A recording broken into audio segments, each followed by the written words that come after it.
Hello YouTube friends, I'm Dr. Jonas Sharma and I'm a family doctor. I would like to share with you one important component of managing this coronavirus pandemic that we are facing right now that we seem to miss. It's transmission. The known main mode of transmission of this virus is by person to person through respiratory droplets. Some of these droplets land on a surface and survive a few days. Some stay floating in the air for hours. Some may land on a host and start the cascade of the disease process. During ordinary speech, the droplets can reach to about a meter. This is the reason for the 1 meter social distancing. However, during forceful cough, sneeze, or loud laugh, it can reach up to 10 feet or maybe more. Therefore, we must also focus on stopping the escape of these droplets from those that have it in order to stop its spread. Not all people that have the virus are sick.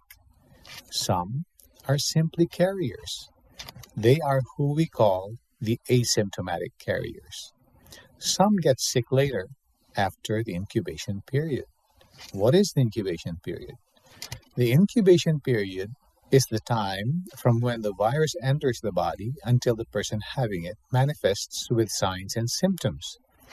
This period ranges from 1 day to 12 days, but for uniformity it was pegged at 14 days.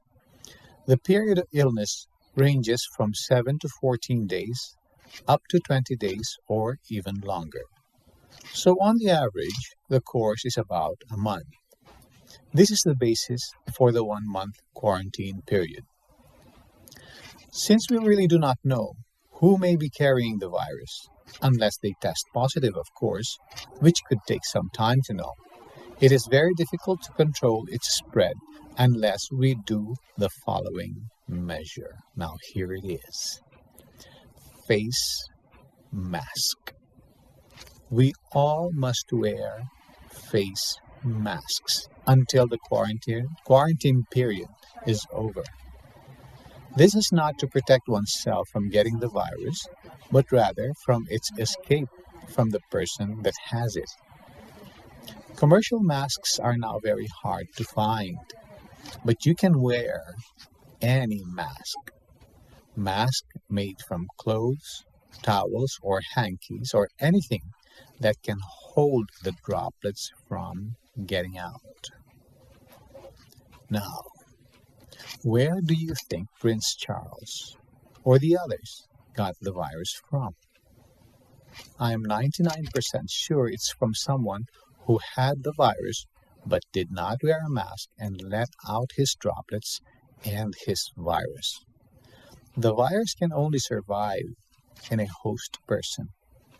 After it takes its course within, it's over, unless it gets into another host person. This cycle will never end until all persons on earth will have been infected. Some will survive, some will die, but we don't know who will survive and who will die. But how would you know who has the virus? This is next to impossible. We must assume that everyone is infected.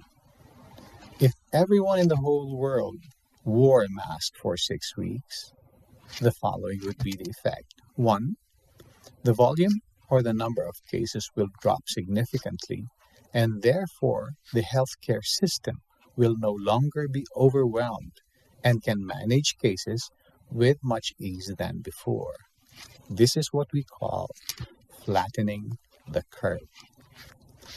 Number 2, this virus will be disabled naturally and economically with much less need for antivirals, which could be very expensive, and other medications that have potential undesirable side effects. Prevention is still much better and cheaper than finding a cure.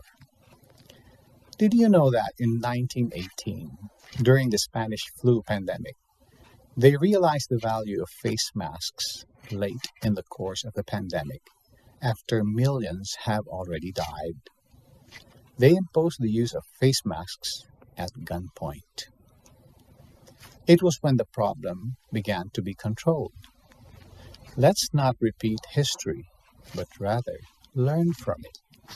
So, together with quarantine and social distancing, a very important component is donning a face mask, which must be continued for a period of 6 to 8 weeks after the quarantine is already lifted. This way, we avoid an economic and probably a health collapse. Until today, I still see on TV persons, politicians in session, the public in other places not wearing masks. And it is also where cases are highest in number. So I plead to the whole world to help control and bring down this pandemic by simply wearing your masks. Thank you and good day.